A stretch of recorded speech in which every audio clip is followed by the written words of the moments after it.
My name is Victor Furman. Some call me the Voice. I've always been fascinated with human nature, spirituality, science, and the crossroads at which they meet. Join me now and we will explore these topics and so much more with fascinating guests, authors, and experts who will guide us to Destination Unlimited. Marijuana, pot, weed, reefer, by any name classified as a Schedule I drug by the DEA. Schedule I drugs, substances, or chemicals are defined as drugs with no currently accepted medical use and a high potential for abuse. However, the use of medical cannabis and legal extracts such as CBD oil have anecdotally shown success in treatments for seizure disorders, Alzheimer's disease, glaucoma, Crohn's disease, the side effects of chemotherapy, PTSD, multiple sclerosis, chronic pain, insomnia, migraines, and muscle spasms. Even though the federal government has yet to reclassify cannabis, 30 states have legalized its medical use, and 8 states are allowing recreational use. As demand grows, it is incumbent on the producers and distributors to provide quality control and procedures to ensure the same purity and percentage of active ingredients as are applied to other food and drug products. Is there an organization that is reaching out to the cannabis industry to provide these standards, and how may current and potential customers advocate for these standards? My guest this week on Destination Unlimited, Bob Westney, has more than 30 years of experience in the biotechnology and pharmaceutical industries, including quality control microbiology, quality assurance, and regulatory affairs. He's also worked for pharmaceutical, cosmetic, and food contract testing laboratories. He holds a Master of Science degree from Temple University in quality assurance and regulatory affairs. He's a regulatory affairs certified and certified manager of quality organizational excellence. He's a member of the Pharmaceutical Microbiology Forum, the American Society for Microbiology, the Parental Drug Association, the Regulatory Affairs Professional Society, and a senior member of the American Society for Quality. Bob currently serves as a senior consultant for Cannabis Quality Control, CQC, a division of the Microbiology Network. He joins us this evening to discuss the burgeoning cannabis industry and CQC's role in establishing quality standards, engaging both producers and consumers. Please join me in welcoming to Destination Unlimited, Bob Westney. Good evening, Bob. Good evening, Victor. Thank you so much. It's a real privilege to have me on your show and representing CQC. And Bob, we had the pleasure of meeting at the World Cannabis Congress in New York a few months ago, and that's where we began this conversation, and I thought it was really important to bring it to our listeners and to tell them about CQC and about the work that you folks are doing. So tell us a little bit about your background and how you served in the food and drug industries. Well, as you described, I've been working in the pharmaceutical and biotechnology and food industries, as well as dietary supplements, personal care products for more than 3 decades. Seen a lot of action, seen a lot of good things, seen a lot of bad things, all within the perspective of federal regulations and more specifically quality standards, pharmaceutical quality standards. And what are those standards like? For pharmaceuticals, the federal pharmaceutical quality standards are codified in the Code of Federal Regulations, what we call the CFR. So these are, the CFR has a section 211. It's called 21 CFR Part 211. And the listeners can go to fda.gov, G-O-V, and read them for themselves. And I encourage that because I think all consumers should be well aware of what kinds of federal regulations exist for pharmaceuticals and biotechnology, drug products. But they're essentially a set of standards that dictate the credos of pharmaceutical drug products. And that can be basically summarized in what we call, is very common in our industry, SISPQ. And that stands for safety, identity, strength, purity, and quality. And sometimes you'll see the letter E thrown in there as well for efficacy. But it's very strict. And these are the standards that pharmaceutical drug manufacturers have to abide by, or they can get into very serious trouble with the Food and Drug Administration. Now, when did you first become interested in the cannabis industry? That's an interesting question, and I've thought about it over the last few years as CQC has sort of developed. It really does, for me anyway, personally, it goes back to 2013. And this was a piece on CNN by Dr. Sanjay Gupta. He put it up. It was a series, and it's astounding. I invite your listeners to go to YouTube and just put in Dr. Sanjay Gupta. But he has the series is entitled "Why I Changed My Mind on Weed," and it was absolutely fascinating. It was fascinating, and I remember remarkably. A short bit about a small child that was having, and I forget the exact number, but something like 70 or 80 seizures, epileptic seizures a day. And the poor parents were desperate. Nothing was working. They were desperate to try to get a cure, or at least to reduce the number of seizures that the child was having.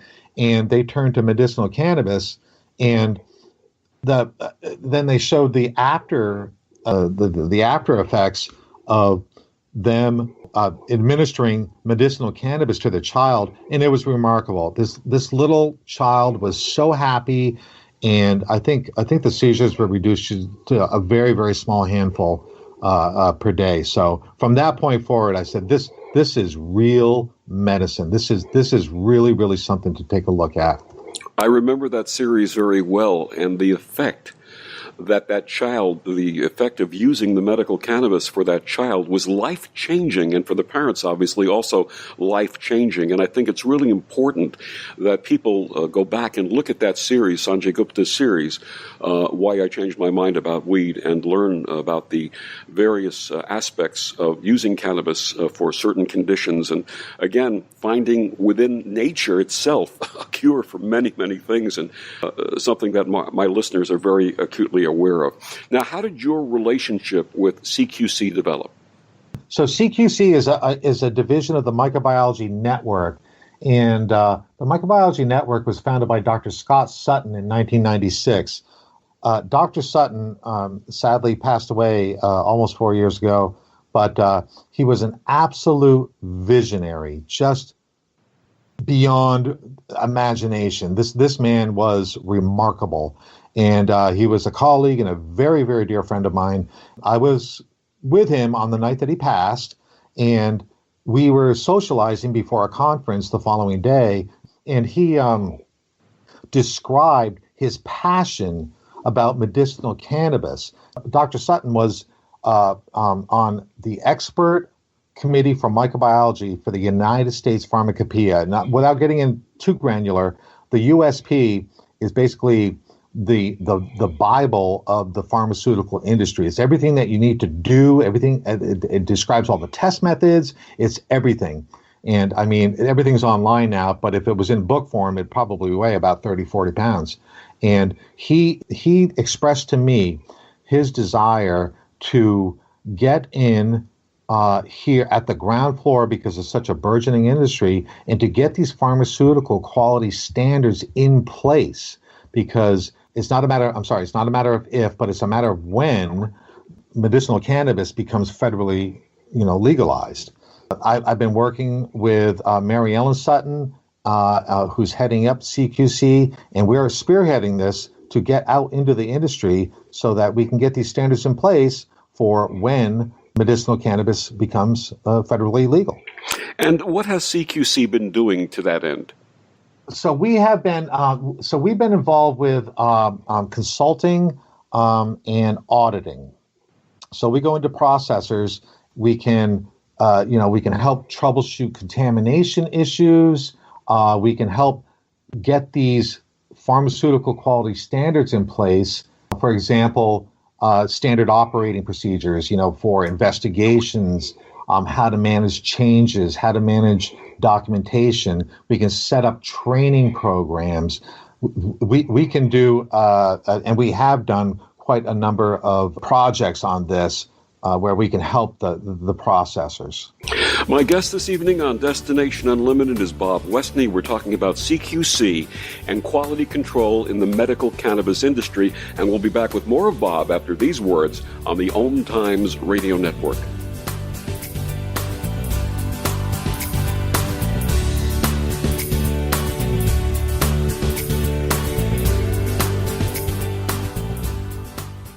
OMTimes Magazine is one of the leading online content providers of positivity, wellness, and personal empowerment. A philanthropic organization, their net proceeds are funneled to support worldwide charity initiatives via Humanity Healing International. Through their commitment to creating community and providing conscious content, they aspire to uplift humanity on a global scale. OMTimes, co-creating a more conscious lifestyle. Grab a cup of tea or a glass of wine and tune in for Inspired Conversations with publisher Linda Joy on Tuesdays at 2 p.m. Eastern. Linda creates sacred space for leading female luminaries, empowering authors, heart-centered female entrepreneurs, coaches, and healers. A soulful venue where guests openly share the fears and obstacles they've overcome, wisdom and lessons learned, and the personal journey that led them to the transformational work they do in the world. Inspired Conversations to empower you on your path to authentic, soulful living. Hi, this is Julie Geigel. And I'm Susan Schuler. And I'm Lori Walker. And we are the Psychic Angel Channelers from Angel Talk Tuesday. Tune in every week at 10 a.m. Eastern on OMTimesRadio.com. The angels have heard your call and are here to help. Are you ready to receive? Bathe in the beautiful vibrational frequency to help you heal, expand, and remember your magnificence with Angel Talk Tuesday. Adopt US Kids presents Multiple Choice Parenting. Your daughter just had her first breakup. Do you A, put yourself in her shoes? How could he do this to you? And for Sheila, she has split ends. B, console her. Oh, sweetie, this is going to happen a lot. 4, maybe 5 more times before you get married. C, take charge. Got to get this all straightened out. Give a little talking to, man to man, mano a mano. Hey, Steve! Is now a good time? No? Okay, no problem. Bye. Or D, help her find a new boyfriend. I know a great place to meet boys. The internet. Nice, single boys. Never mind. How about some ice cream? As a parent, there are no perfect answers. But you don't have to be perfect to be a perfect parent. Thousands of teens in foster care will love you just the same. For more information on how you can adopt, visit adoptuskids.org. A public service announcement from the U.S. Department of Health and Human Services, Adopt U.S. Kids, and the Ad Council. Welcome back to The Dog Show. Up next, we have Satchmo. Satchmo is a member of the Shelter Pet Group. That's right, a group known especially for their couch-snuggling, ball-chasing, face-licking, and, of course, companionship. Now, let's see him in action. Look how he makes eye contact with his person. That's actually known as the treat stare. How intuitive, and now he appears to be excitedly turning in circles. Ah, the happy dance so common with this group. But really, the best way to know an amazing shelter pet like Satchmo is to meet one. Visit theshelterpetproject.org today. Adopt. Brought to you by Maddie's Fund, the Humane Society of the United States, and the Ad Council.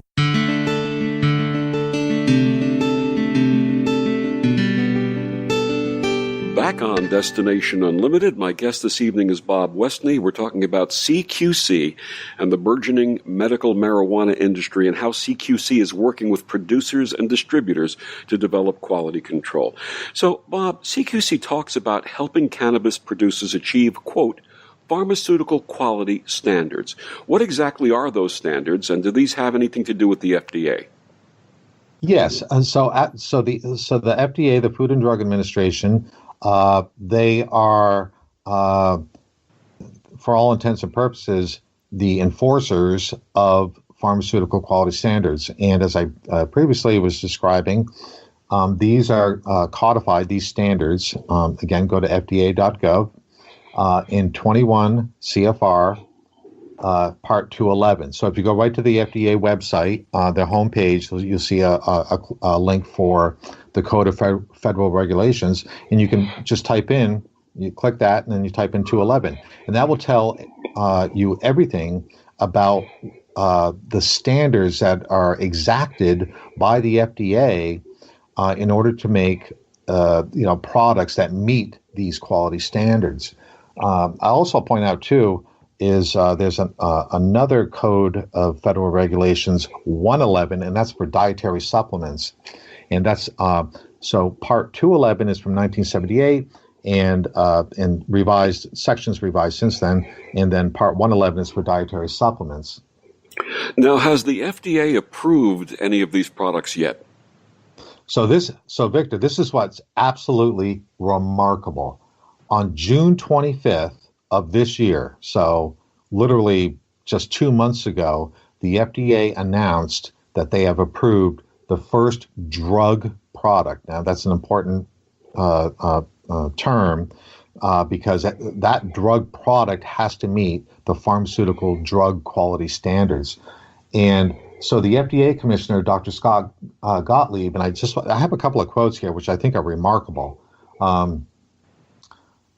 So he stated in the FDA's announcement, research to demonstrate that marijuana or its components could be safe and effective in the treatment of medical disorders should be held to the same standard as other drug compounds.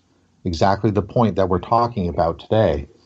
And he states for the new product, it was approved to treat seizures associated with 2 rare severe forms of epilepsy in patients 2 years of age and older. And then one of the most remarkable statements, this is from the FDA commissioner, quote unquote, this is an important medical advance. So yes, we are now right on the cusp of very, very exciting things happening with the FDA. This brings an interesting question to mind. The FDA commissioner comes out with this statement. The FDA sees the benefit of medical cannabis, yet the DEA still shows this as a Schedule I drug. Is there anything happening in government to make changes now? It is not, and as far as we can tell, there was some kerfuffle about we're going to crack down on this, and with the new administration, and I think they've taken a step back from that.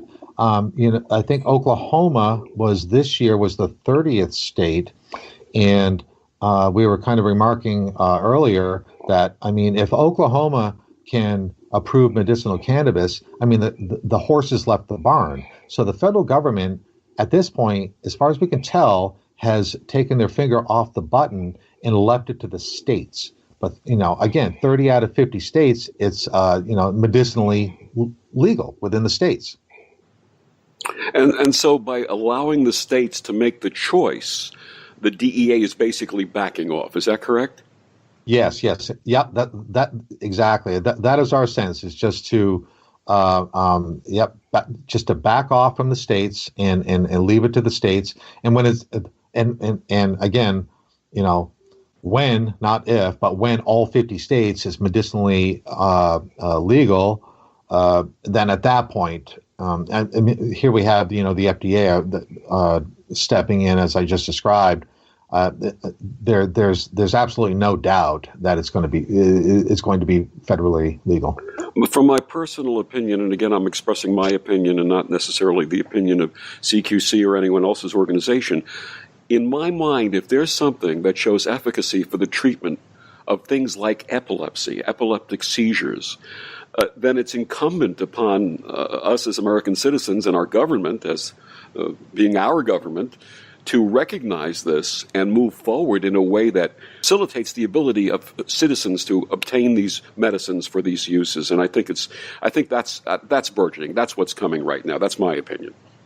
And I personally totally agree, and I think folks on the CQC team would also. So that being said, CQC, where do they fit in with what's happening now in terms of the FDA recognizing this product and potentially other products, and where does CQC fit in? So we provide services. So that I'll preface it by saying we're not clinicians, we're not botanists, we don't provide testing services. But what we are is we're a consortium of consultants, and we have combined nearly 200 years of experience in the pharmaceutical industry, which is, we were kind of joking, it's like, oh, geez, do I need to be reminded? I don't have 200 years of experience, but we have this consortium of consultants, which includes, by the way, a licensed nutritionist on staff, and as part of the consortium who can work with dispensary medical staff, to develop edibles for consumption by patients with special dietary needs. But our mission, right, is to help cannabis producers achieve a level of quality control that is, as we've been discussing, a mandated way of life in the world of pharmaceutical manufacturing. We can we help cannabis processors by performing an assessment of their facilities. So we come into a processor's production site and perform what we call an audit based on these pharmaceutical quality standards. So this audit could be a cursory evaluation or an absolutely thorough, in-depth inspection of everything from the building and its processing environment to the equipment and products, and even including the process staff and how they're garbed. We also provide consulting services, which include troubleshooting contamination issues, and then we help process or establish procedures and systems that meet pharmaceutical quality standards. We also present webinars that anyone with any level of interest in the subject of medicinal cannabis production can attend. We're going to talk about those webinars when we get to the end of the segment, but I have a question. What about producers, the growers? Are you working with the growers at all? Yeah, so in our experience, the growers and the processors are usually housed in the same facility. So you wouldn't find, so unlike with pharmaceuticals, for example, they buy all of their ingredients from various other companies in the world, and then they bring them into their own company, and then they make the drug product. With medicinal cannabis, we found that the growers and the processors are housed, again in the same facility. So, in terms of a grower and establishing quality standards for a grower, the processor and grower, but the growing aspect of the process, are you looking at organic soil? Are you looking at to make sure that the soil is not contaminated in any way? That the water that's being used to water the plants is not contaminated? Are you looking at those type of aspects? We are not, but we can. So again, on the botanical side, we are not the experts, so I'll just reiterate that. But certainly in terms of the controls around that, we can certainly contribute because on the pharmaceutical side, those controls are very, very tight. But you're absolutely right, Victor, that this being a plant, unlike many of the drug products, which are chemicals, the plant is a bit more difficult to manage in terms of processing, growing and processing, only because it's quote unquote organic, not in the nutritional sense. But yes, so you mentioned water. We can make sure that the water is pure. That is the water being used to grow the plants. We don't go so far as to help with soil content or ingredients to that level. And one would think that being a naturally grown product, they would like to avoid perhaps insecticides and other substances of that nature and keep the process as natural as possible. Yes, that's absolutely true. It's actually, I'm holding in my hand right now, in fact, a test report from the New York State Department of Health, which is remarkably stringent.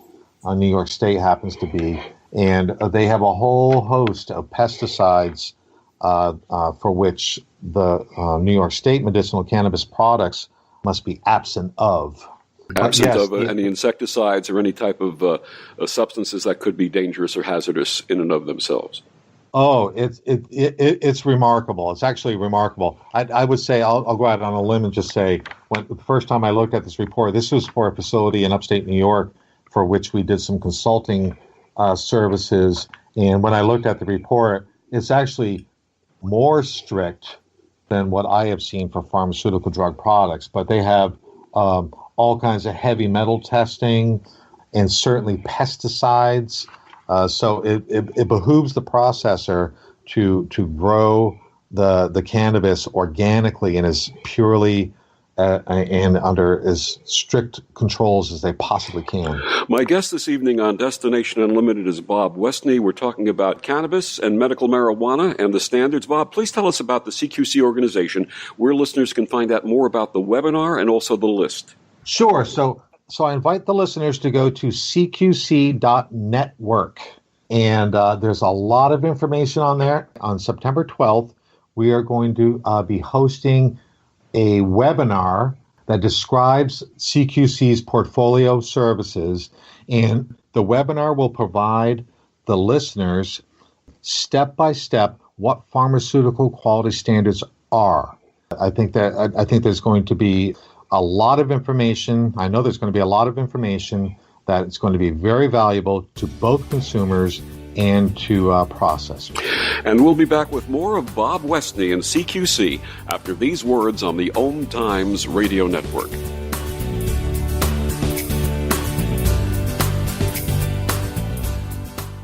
You're listening to OTR FM, part of the IOM radio network. Humanity Healing International is a small nonprofit with a big dream.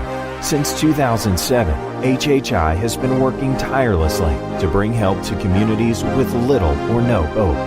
Our projects are not broad mandates, nor are they overnight solutions, but they bring the reassurance that no one is alone and that someone cares. To learn more, please visit humanityhealing.org. Humanity Healing is where your heart is. Have you wondered how to change your love paradigm? The secret key is finding a love partnership, not just a regular connection. How do you find these? Through conscious relationships. Ascending Hearts Dating is a dating site for people like you that believes in second chances and a different type of spiritual connection.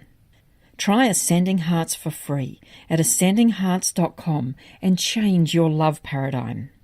Ascending Hearts, the premier dating community for the spiritually awake.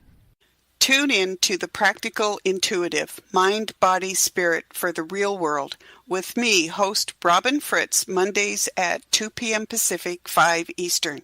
I'll cover personal and business intuition, animal communication, mediumship, space clearing, past life regression, shamanic insights, energy healing, soul choice, and more, all to help you tap your own intuitive and healing skills.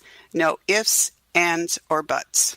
Adopt US Kids presents What to Expect When You're Expecting a Teenager. Learning the lingo. GOAT, G-O-A-T, acronym, stands for Greatest of All Time. As in, spaghetti sandwiches for dinner? They're my fave. Dad, you're the GOAT. You don't have to speak teen to be a perfect parent. Thousands of teens in foster care will love you just the same. Visit adoptuskids.org. Brought to you by the U.S. Department of Health and Human Services, Adopt U.S. Kids, and the Ad Council.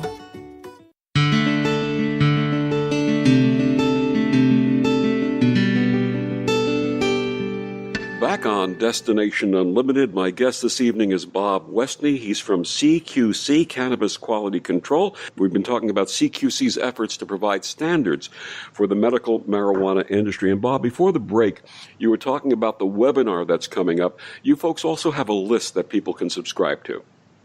Yeah, so it's called the CQC list. Again, the listeners can go to cqc.network to join the list. The list is an email discussion group, so it provides a forum for people in the cannabis industry to pose questions to the group. Folks can answer questions that are posted, and then they can also post latest news in the industry as well as anecdotal stories. It is absolutely free, and it's based on a very, very successful, long-running PMF list, and the PMF stands for Pharmaceutical Microbiology Forum, another list called the PCDG list, Pharmaceutical Stability Discussion Group. Your listeners don't need to know particularly those groups. Other than that, these are highly successful, long-standing email discussion groups with thousands, literally thousands of members from all over the world. So again, go to cqc.network and join the list, absolutely free. Wonderful. Thank you for sharing that. Now, one of the things that I learned when I attended the World Cannabis Congress and met you was that for some reason, cannabis and hemp are dealt with differently by the Food and Drug Administration, and some of the cannabis products which were allowed and legalized, but hemp products were not. What's the difference? Right. So it's quite remarkable. So cannabis and hemp are in fact the exact same plant, and it all depends on how it's grown.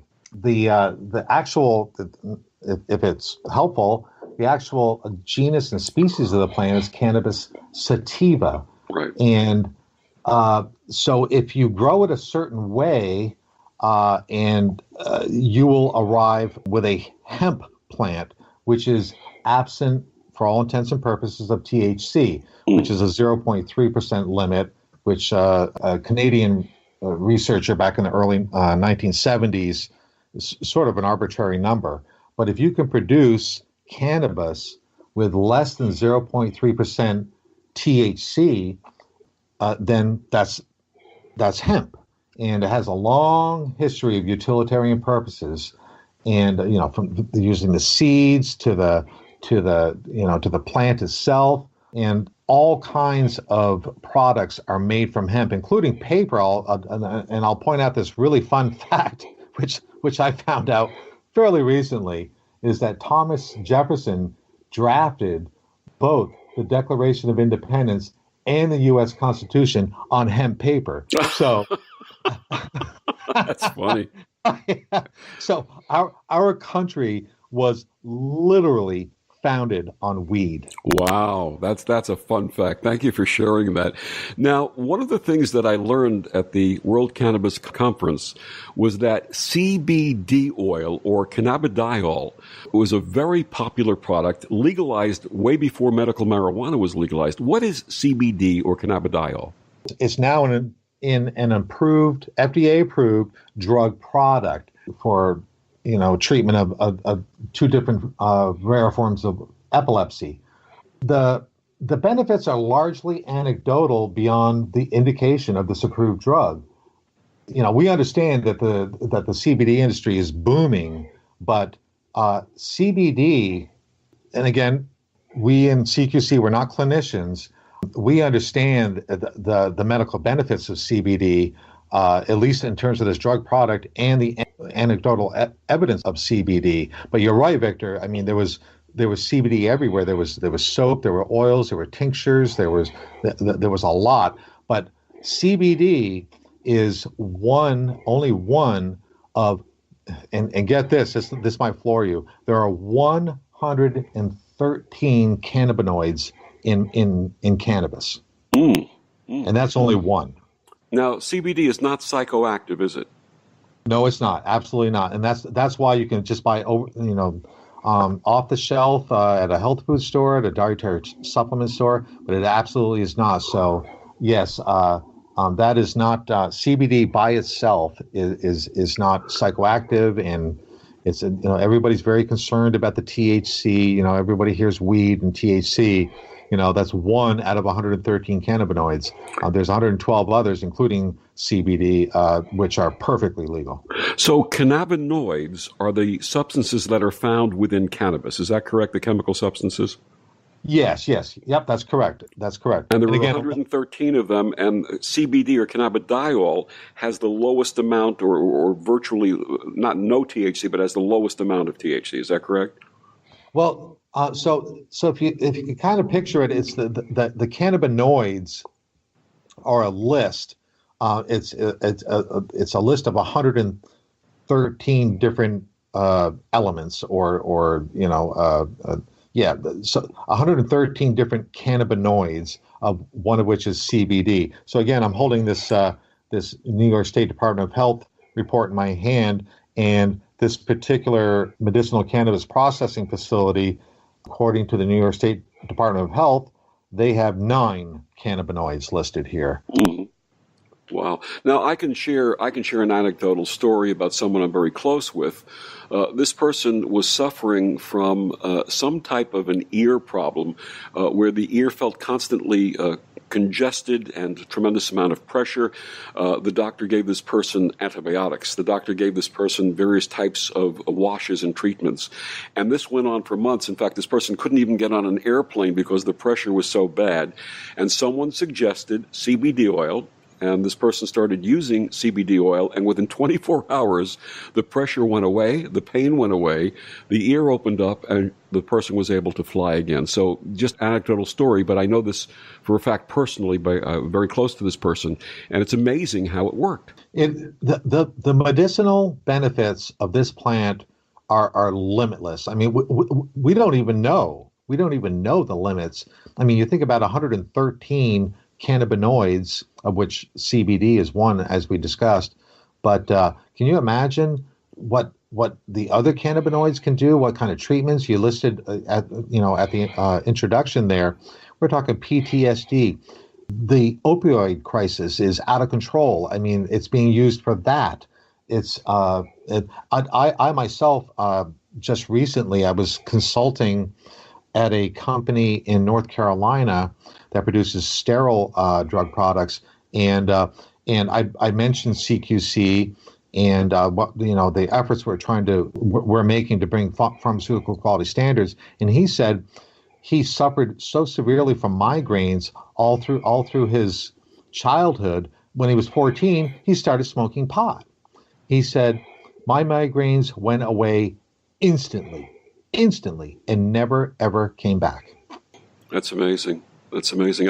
I know there's other studies that I've read where some of these products are being used to treat people who have various other forms of addictions, including opioids, and they find that these treatments actually help people get off the addiction to the opioids. And we really, and I think that's where all of this is headed. This is part of the wave where we have to get over the stigma of this. We have to get over this, ridiculous Schedule 1 classification and really understand this as so many, as human history has shown for thousands of years. This is actually, it's actually medicinal. It's actually helpful. So someone comes up to you who doesn't really know the field and says, what's the difference between using CBD and smoking a joint? What would you say to them? So, yeah. So, what would I say as a pharmaceutical quality standards expert? Yes, sir.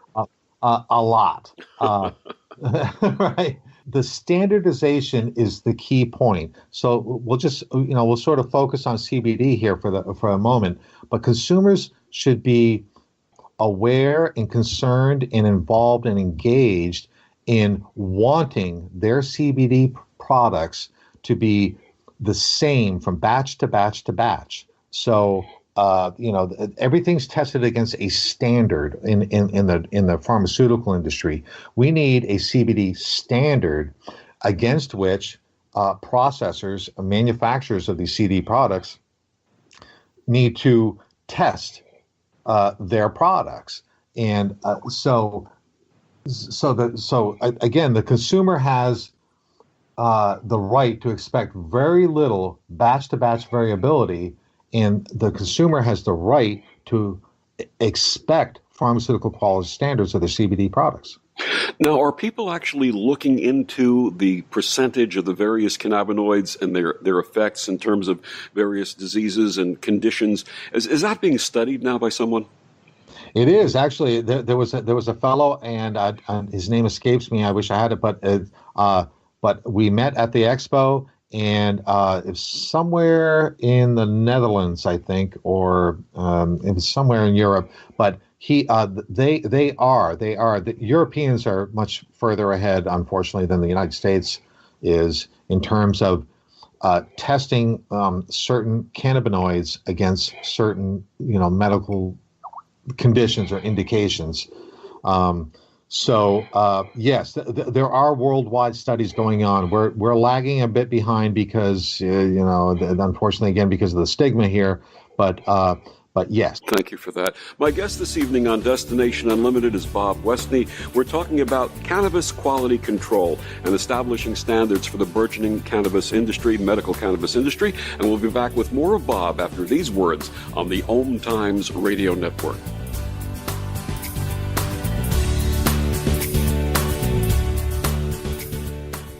Change and growth are part of natural life and also part of your spiritual life. Everyone needs support and guidance, especially during life passages. Upgrade yourself with the OMTimes Experts program. With OMTimes Experts, you have access to the best intuitive coaches, spiritual teachers, counselors, astrologists, and oracles. Our team was carefully selected so you can trust. Find out more at experts.omtimes.com.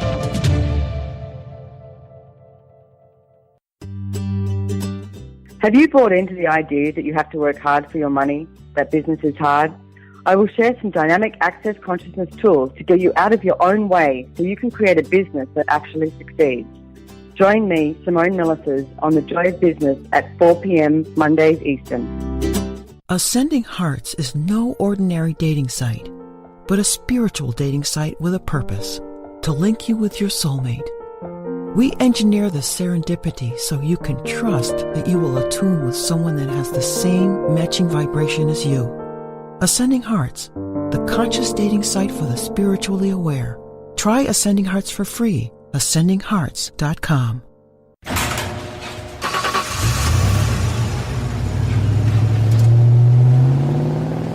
I spend a lot of time in the garage, but even more time in the rain, sleet, and mud.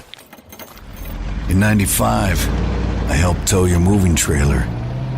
In '05, I helped you get out of a ditch. Yeah, I know I'm a bit rusty, and sadly in '09, it was sparks from me, your handy chains, dragging behind your truck that accidentally started a wildfire.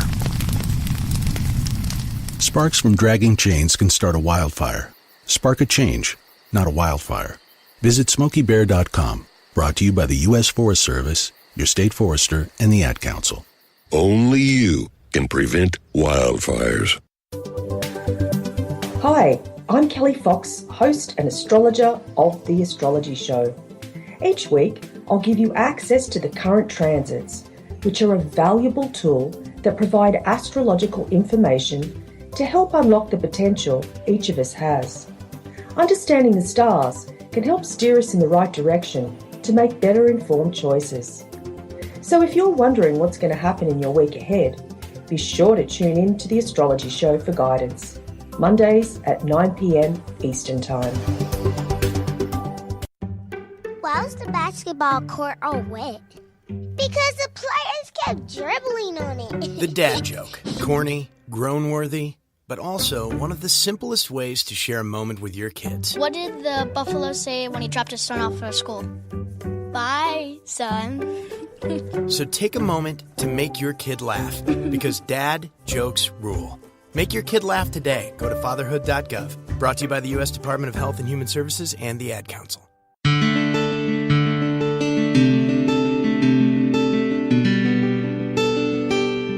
Back on Destination Unlimited, my guest this evening is Bob Westney. We're talking about cannabis quality control. And Bob, before the break, we talked about the work of CQC in terms of establishing standards for the medical marijuana industry. Are we going from reefer madness to reefer medicine? Is that the trend you see? I love that. That is excellent. Yeah, that was one of my in my younger days, that was completely hilarious. It's reefer madness is from 1936. It's pure propaganda. It's ridiculous. I invite the listeners to go to YouTube for a real chuckle.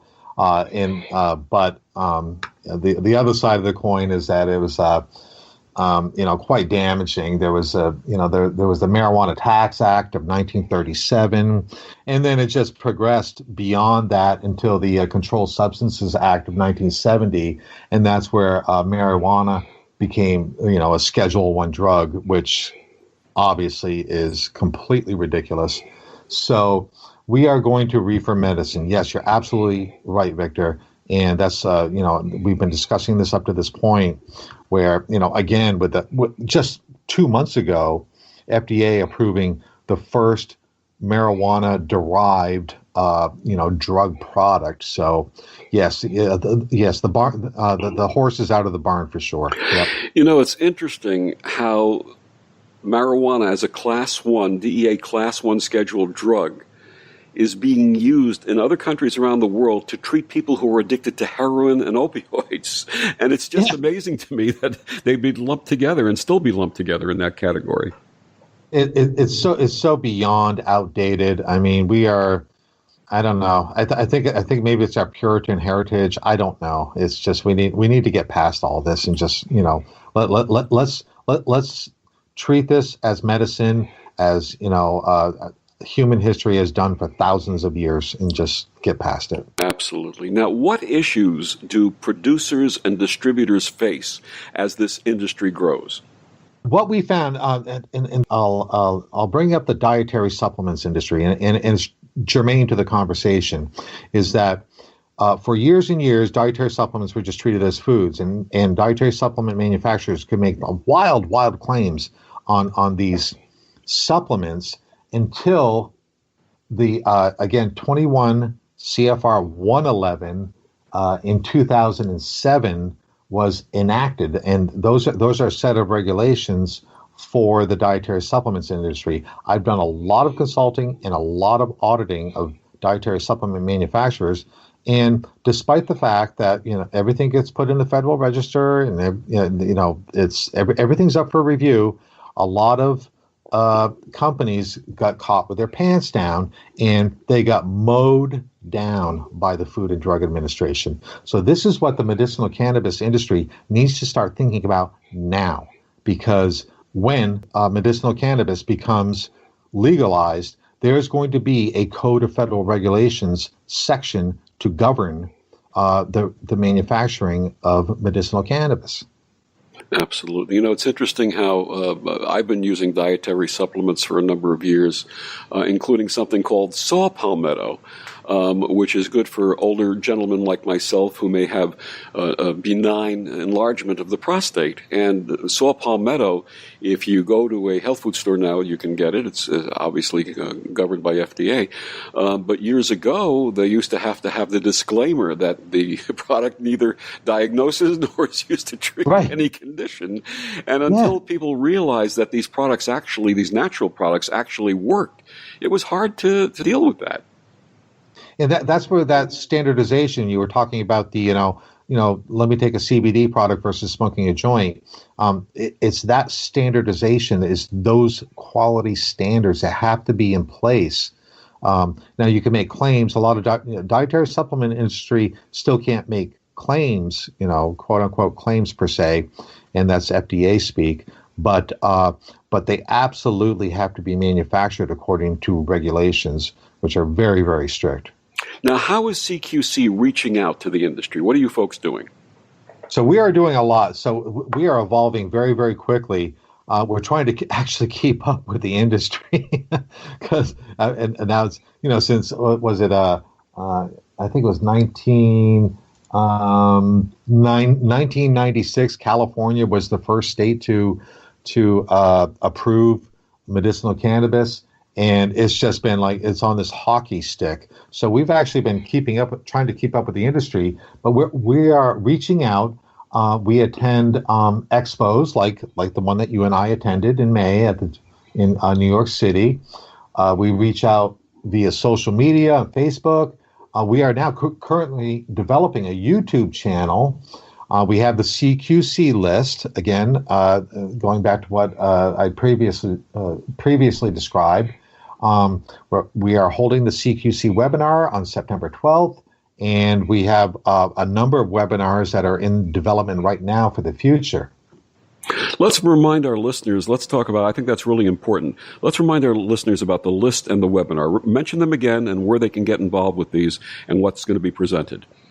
Okay, yeah. So the CQC network, if you go to cqc.network, we'll give you the information about the webinar. Again, it's on Wednesday, September 12th from 2 to 3 p.m. Eastern Time. Totally free. Listeners can email directly CQC by emailing info, INFO, short for information, at cqc.network.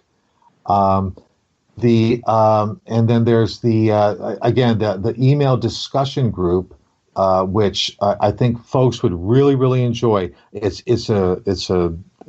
We have many hundreds now of enrollees or people or subscribers rather that are posting information, everything from regulations to anecdotes to story, to questions, and so we are further developing the CQC to reach out to processors and by default consumers to make sure that these pharmaceutical quality standards get implemented.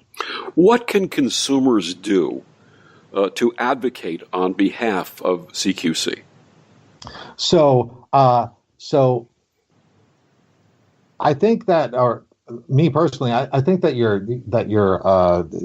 listeners are probably spiritual folks. They're very much into health and healing, and which is wonderful. Is wonderful. This is a very important point. So we advocate getting involved, learn about it, understand the standards. I've given you the information about the FDA's website. We encourage folks to go to or even speak at conferences and be aware of these grandiose claims. I think consumers have to be very critical. Everybody assumes that a pill out of a prescription bottle is going to meet all these standards. They should not assume that their CBD or their medicinal cannabis product meets those same standards. So be quite critical of that. Research organizations and trade groups that are legitimate and that they can become involved with. Certainly attend our seminar, our webinar on September 12th, and just understand that consumers and patients have the right for quality control.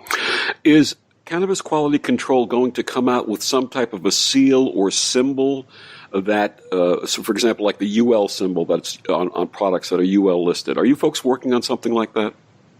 That is very interesting. We are actually looking into an accreditation program for processors. So that is in discussion. It is in development. Right. So like if you go, so Victor, you talked about your dietary supplement. If you went to that manufacturer, for example, there's and you might even see it on your bottle. And I actually do some work for them, but it's called NSF. It's a blue circle with the letters NSF in it, and that's an accreditation by NSF, which is a national accreditation group. That's National Standard Formulary. Is that what it stands for? Yeah. I think way back in the day. To be honest, I'm not quite sure what. But I think way back in the day, yeah. But that NSF symbol, all the dietary supplement manufacturers want that, and it's very tough to get it. So we want that. We want to come in and hopefully maybe someday soon get a CQC accreditation certificate up on the wall in the lobbies of these manufacturers and dispensaries. Wonderful. How are you actually reaching out to the producers now? Are you actually reaching out to them, the producers and the growers? Are you? Do you have a network reaching out to them? Yes, we do. Yeah. And that's more on the CQC management side. I'm more on the consulting side, so I sort of I'm boots on the ground kind of a person. But on the CQC management side of it, yes, they have a very well developed network emails and so forth of contacts, and we are reaching out to them. And if someone is listening to this program and is interested in contacting you folks on that end, on the business end, in terms of being a producer and wanting to get CQC involved, how would they do that? Certainly, email CQC directly, and that is info@cqc.network. And then, of course, the main website, cqc.network. There's all kinds of information and information for contacting the CQC. And Bob, one more time, please tell our listeners how they can get a hold of the CQC list and about the webinar. So go to CQC Network. CQC.network, and there's information there. It's a go-to webinar that we have already scheduled and set up, and it's been complete on our end, and that is on September 12th from 2 to 3 p.m. Eastern Time. And for anybody who has any direct question for CQC, the email address is info@cqc.network. Bob, I'm so happy that you joined me this evening, and I'm so happy that we met at the World Cannabis Conference, because I think the work that CQC is doing and the work that the producers and the distributors are doing is so important, because in nature there's cures, in nature there's medicine, and to have standards that are applied to that the consumer can be confident in is so important. Thank you so much. Well, thank you very much, Victor, for providing us the opportunity to, discuss medicinal cannabis and CQC's mission. And you've been nothing less than a completely gracious and engaging host. And it's been an honor and a privilege. And thank you. And thank you for joining us on Destination Unlimited. I'm Victor the Voice Furman. Have a wonderful week.